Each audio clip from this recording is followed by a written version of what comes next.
গতকাল গিয়েছিলাম পূর্ণিমার মেয়ের জন্মদিনে, মানে আমাদের বান্ধবী মেয়ের একদম ছোটোবেলার মানে বন্ধুত্বের থেকে আমাদেরও বন্ধুত্ব হয়েছে। আমরাও 4 বান্ধবী একসঙ্গে, 5 বান্ধবী, সরি 5 বান্ধবী।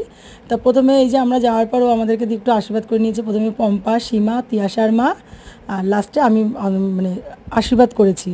তাতে ও খুব খুশি হয়েছে আর আমাদেরও খুব ভালো লেগেছে।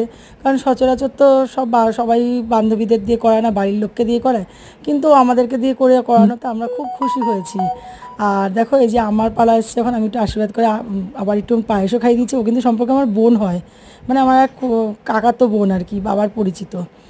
যাই হোক, খুব আনন্দ হয়েছে। ও পরে নীলিমাও একটুখানি করে নিয়েছে আশীর্বাদ।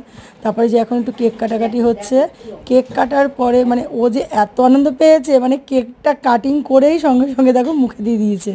ও খুব আনন্দ পেয়েছে কালকে, ওর 5 বছরের জন্মদিন ছিল। আর আমরা সবাই মিলে অনেক দিন পর আবার একসঙ্গে সবাই হয়েছি, তাতে আমাদেরও খুব আনন্দ হয়েছে। মানে সব বান্ধবীরা একসঙ্গে হলে যা হয়। আর এই যে দেখো, সৌমিলি আমাদেরকে কেক দিতে চলে এসেছে। কেকের টেস্টটাও কিন্তু দারুণ ছিল, খুব টেস্টি ছিল কেকটা। আর ওপরে আমরা বসেছিলাম, ওদের ওপরটা এত হাওয়া, দুদিকে দুটো ঝিল আছে, দারুণ হাওয়া আসছিল। আর এদের পাগলামি দেখো, 2 বন্ধুতে মিলে পাগলামি করছে। তারপর আমরা খেতে বসে পড়েছি। খাবারে ছিল নানপুরি, চানা মশলা কিমা দিয়ে, সবটাই কিন্তু পূর্ণিমা রান্না করেছে, খুব সুন্দর হয়েছে রান্নাটা। তারপরে ছিল ফ্রাইড রাইস, চিকেন কষা, আচ্ছা তার সাথে ছিল চাটনি, পাঁপড়, মিষ্টি আর পায়েস। তা সেইভাবে ভিডিওটা করে ওঠা হয়ে ওঠেনি, কারণ নিচে বসে খাচ্ছিলাম। ও স্যালাড তো অবশ্য সঙ্গে ছিলই।